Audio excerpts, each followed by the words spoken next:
Hello. A question that I get asked a lot is, should I use a free AI model or one of the paid ones? Is it worth using a paid one?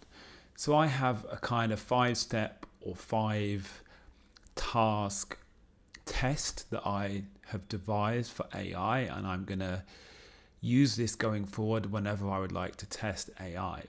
And today I'm going to use this test to test a free versus a paid AI model so that we can see uh, which one is the best. However, I mean, this will be a fairly subjective thing. Basically, we're going to be having a look at the outputs, at the answers that the two models are giving, and deciding which one is best. But I would encourage that you read the outputs for yourself and make your own decision, because of course my opinion here, it could be very different from your opinion.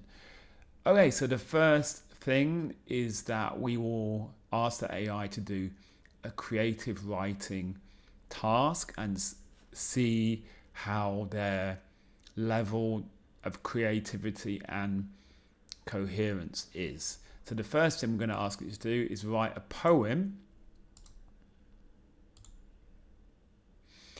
about a sunset on a tropical island using vivid imagery and sensory details, blah, blah, blah. Anyway, I think you get the idea. So first we're using GPT 3.5 Turbo, which is free at the moment. Let's see what it comes up with. Oh, it's quite long.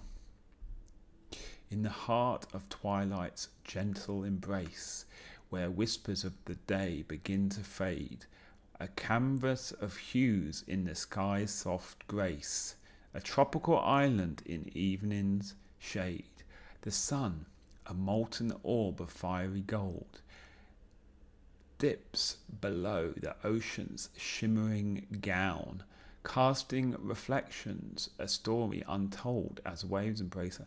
Okay, so this seems pretty good. It seems pretty coherent, right? Yeah, it is talking about nature's lullaby, and it's quite long. So I'll be interested when we ask the paid GPT-4 Turbo to do the same thing. What is it actually going to add? Let's see.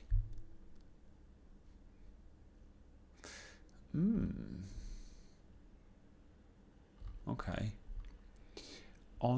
So first of all, it's kind of made it into paragraphs, which is slightly better than this one. This is just one long list of sentences. On this distant island, tranquil shore, the day reclines in hues of flaming ore. A symphony of colours folds into the sea, casting nets of apricots against the Silurian spree. Okay, so the rhyming is better. Casting nets of apricots? That doesn't make sense. Palms silhouette against the painter's dying light. Dancing in the breeze, soft shadows of the night. Their leaves rustle with the whispers of salt and brine as the tranquil twilight begins to intertwine. Okay, so I would say that this one, apart from this weird thing about apricots, I would say that in general, this sounds much more like a coherent poem than this. This is basically, well, you would have to edit this a lot more than the second version. The second version would kind of be able to be played off as a poem. You would obviously just have to get rid of this weird thing about apricots. But yeah, okay, so that's interesting. So the next creative writing task is imagine a world where gravity no longer exists and write a scene and write a scene to describe. Okay, I think I need to edit my own work here to describe how people adapt to this new reality, including the ways they move, work, and play. Okay, so let's go back to the free model first, and let's ask the free model and see what they come up with. In a world where gravity's bond. Oh, hang on. No. Okay. I think I should have started a new thing because it thinks that I would like a poem now. Because it's using the history. So I think every time I need to do that. Okay. You learn something new every day, don't you? Okay. In this fantastical world where gravity has mysteriously disappeared, the very fabric of existence transformed overnight. The sky was no longer the limit for everything that once fell with a predictable force, now floated weightless in the air. People woke up to a surreal landscape. Okay, the great adaptation.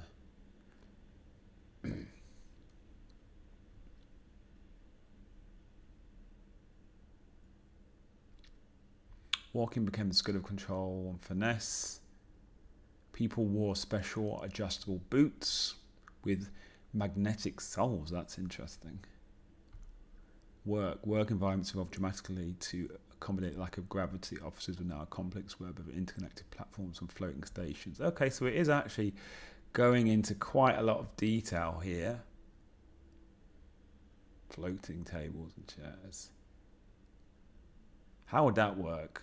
Restaurants with floating tables and chairs where diners effortlessly maneuvered through the air to enjoy their meals. Innovation and again, you can read on the screen for yourself. Okay, in this world without gravity, humanity faced a challenge unlike any other, yet through resilience and ingenuity, they transformed adversity into opportunity as people saw through the skies with newfound grace and wonder. Okay, this seems pretty good. And as with the last test, I'm now interested to see what advancement we get when we use the paid GPT-4 Turbo. In a world stripped of gravity, the early hours of morning saw humanity waking to a strange new silence. No longer, it's a lot. No longer did the trample of feet or the roll of tires sound across the waking city. Morning commute.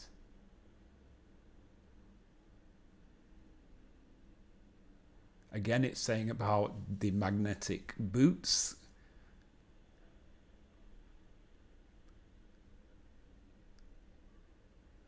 It's talking about metal strips that are on floors and walls so you can walk without floating.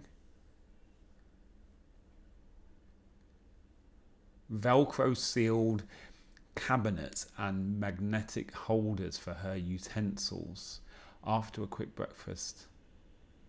Yeah, so I would say this is going into a bit more detail.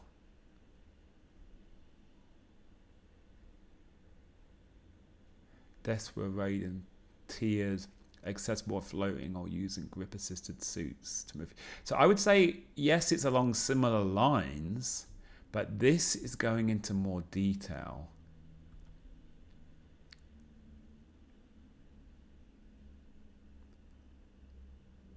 Foster spirit. I mean, this is again a matter of opinion.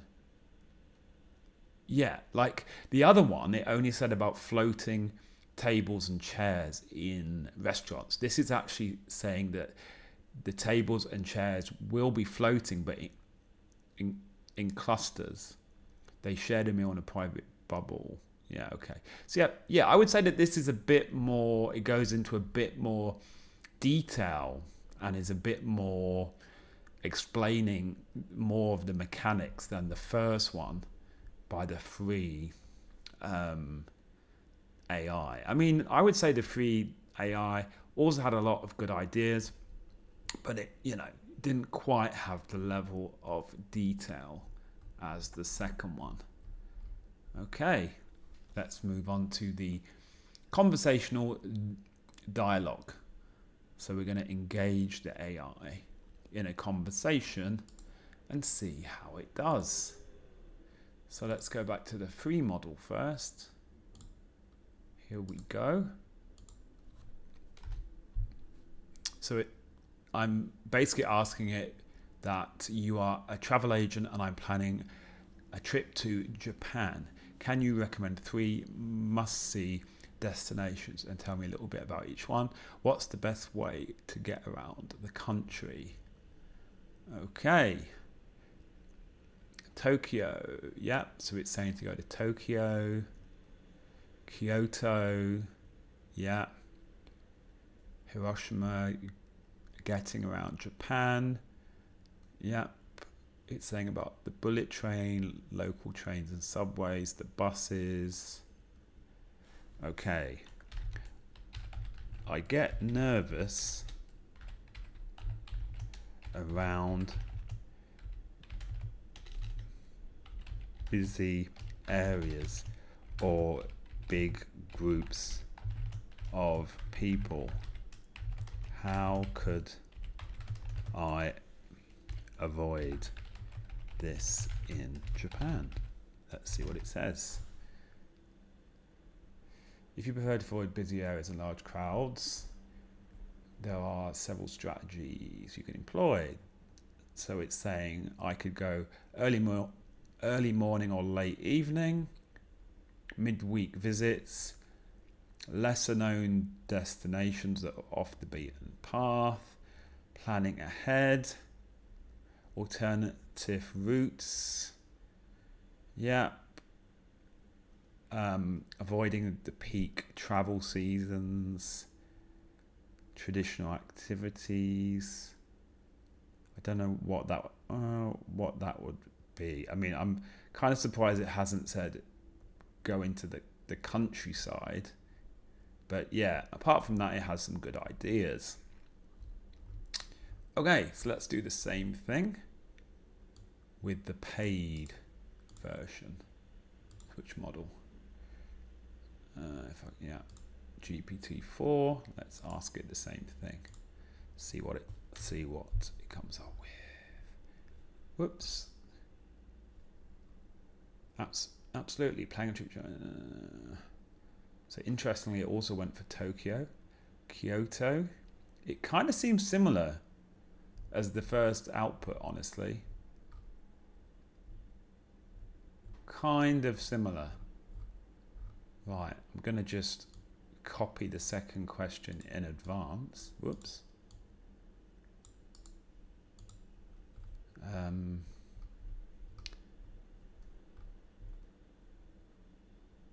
Yeah.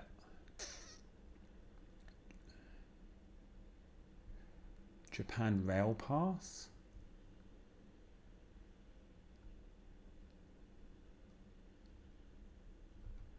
Honestly, both of those seem kind of similar. Although the getting around Japan, it had a bit more detail and it was able to mention a rail pass, whereas this one didn't say anything about the details of a rail pass. But other than that, it's kind of similar. So let's see if the follow-up question is any better.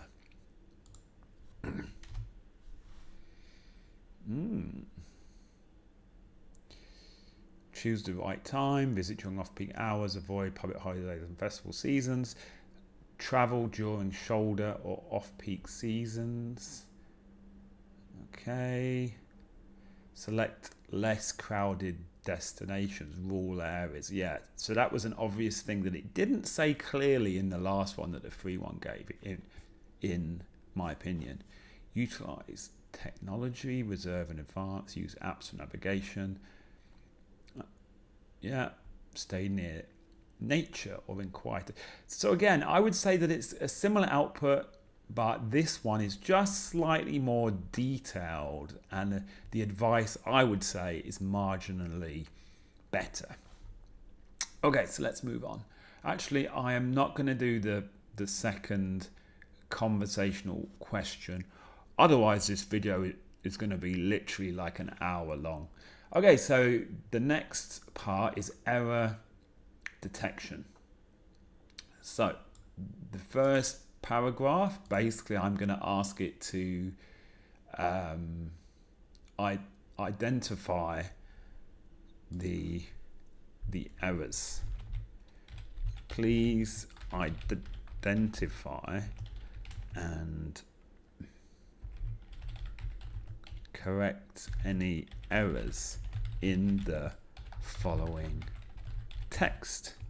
Okay, so yeah, basically this one is fairly easy. It just has some errors, spelling errors mostly, and grammatical errors. Oh, and before I forget, let's switch back to the free. I nearly forgot there. Switch back to the free model first. Here is the corrected. The new employee, John Smith, has been hired to come. He brings with him over 10 years of experience in the tech industry, having previously worked at Google. Yeah, so it's able to correct that really well. It's basically, yeah, done a really good job at correcting that one. This one is slightly different. The second one has some factual things that are incorrect. Please identify and correct any errors, if I can spell, in the following text. Okay, so this one is just also, so it's changed the location of Paris in France, built in 1889,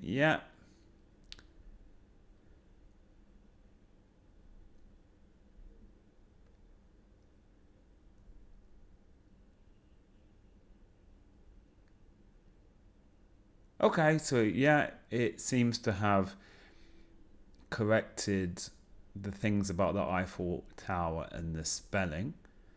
So I don't think that the paid version is able to do any better for this, but we're going to try it anyway.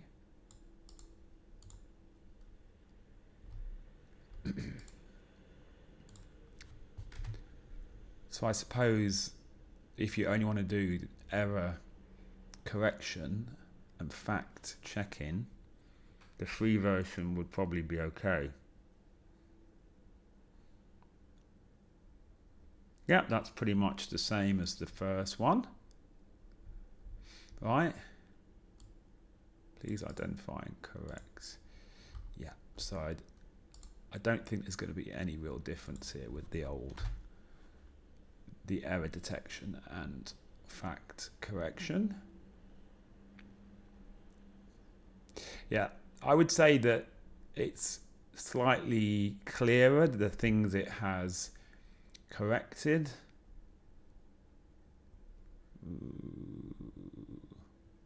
Yes. Yeah, so I think it's like a lot clearer, the things that it has corrected, whereas the free one, it didn't exactly say. Oh, hang on, up here. I mean, it did say, but it didn't detail it as clearly as the paid one, right? So I think that's helpful because it can actually show you more obviously the things that it has corrected. Okay, so the next section is domain specific knowledge. We're going to ask the AI some questions about a specific topic and see if it's able to answer. So the first one is, what are the key differences between a hurricane and a tornado? So let's go back to the free model.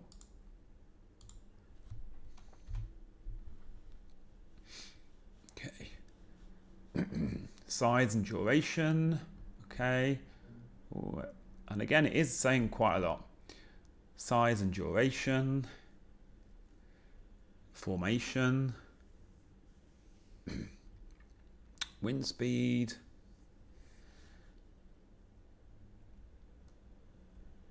Yeah. The scale that it's measured by. Okay. Predicting preparing. So predicting hurricanes. Right, okay, yeah. So it's explaining how the difference is when you are predicting and preparing for each of these weather events.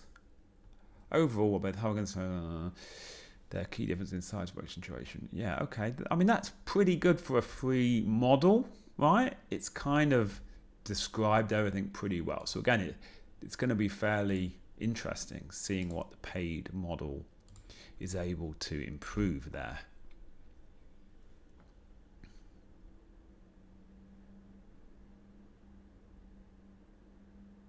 Yeah, it's going for formation process, size and scale, duration. Ooh, does this one say about duration? No. No? What does it say about duration? Can last for many days and they are short-lived. Okay. Wind speeds, tracking and classification. Yeah.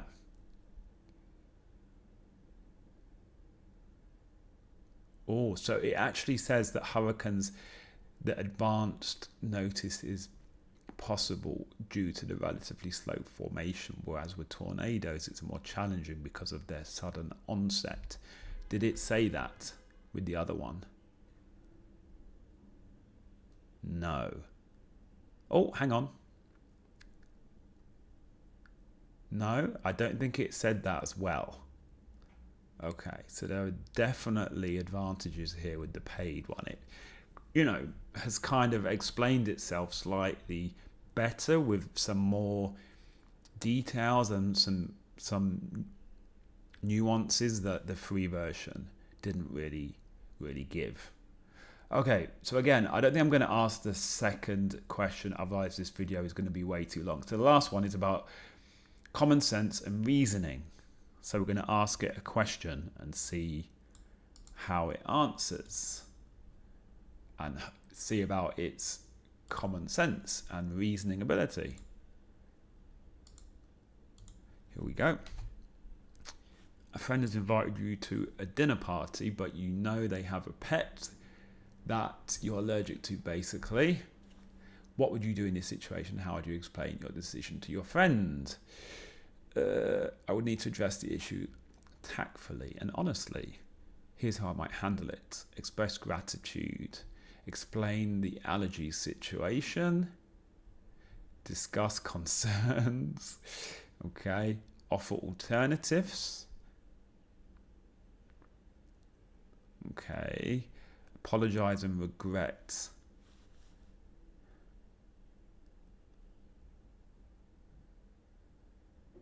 I mean, honestly, it says in most cases, friends will understand and consider your health concerns. It's essential to be honest about your limitations of alternatives way to maintain the friendship without compromising your well-being.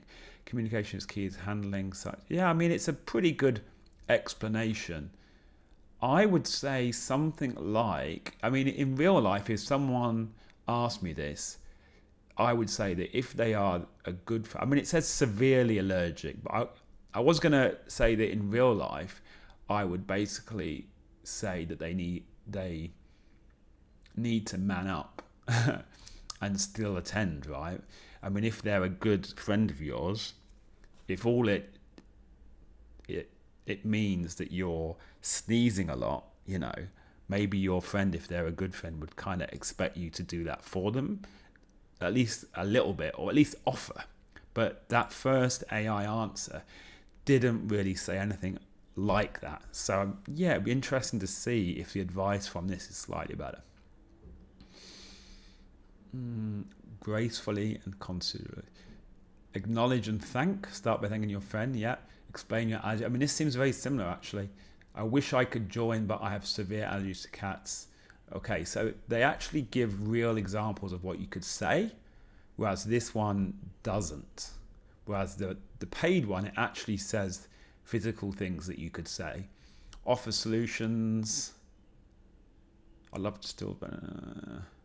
Set future precedents. If you enjoy spending time with this friend or foresee future invitations, you can gently bring up possibilities for future gatherings. Something like, maybe next time we could have a gathering at my place. Okay.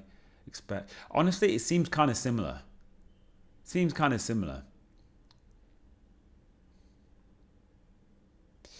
Yeah. By addressing the situation directly and with sensitivity, you maintain the integrity of your friendship while also positioning your health. I mean, you could argue, yes, it's kind of maybe slightly better written, but at heart, the answer is very similar, honestly. Okay, so let's try the next one. I'm going to switch, before I forget, to the free model. The next one is, you're at a busy coffee shop. And I'm asking both of these this time because I think it's quite important that we see the ability of the AI when it comes to common sense and reasoning. I think this is a very important part of the AI.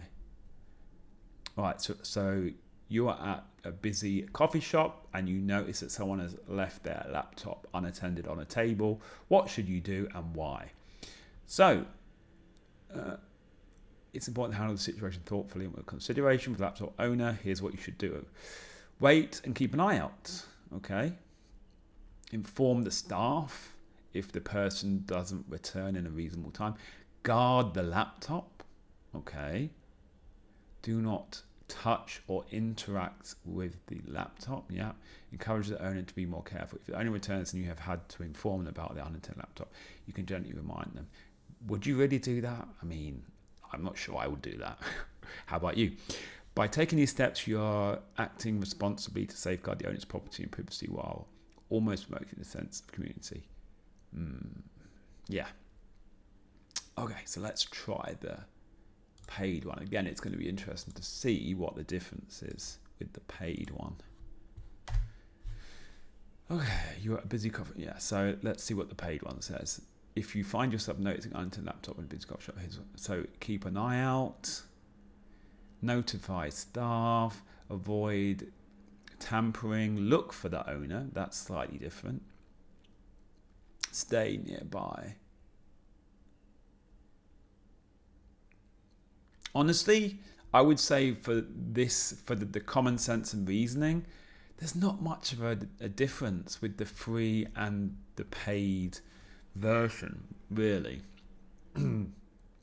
I mean, yeah.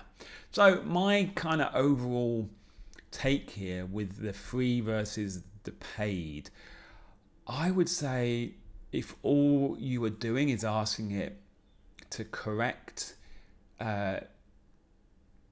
grammatical or factual errors, you should use the free one. That's fine.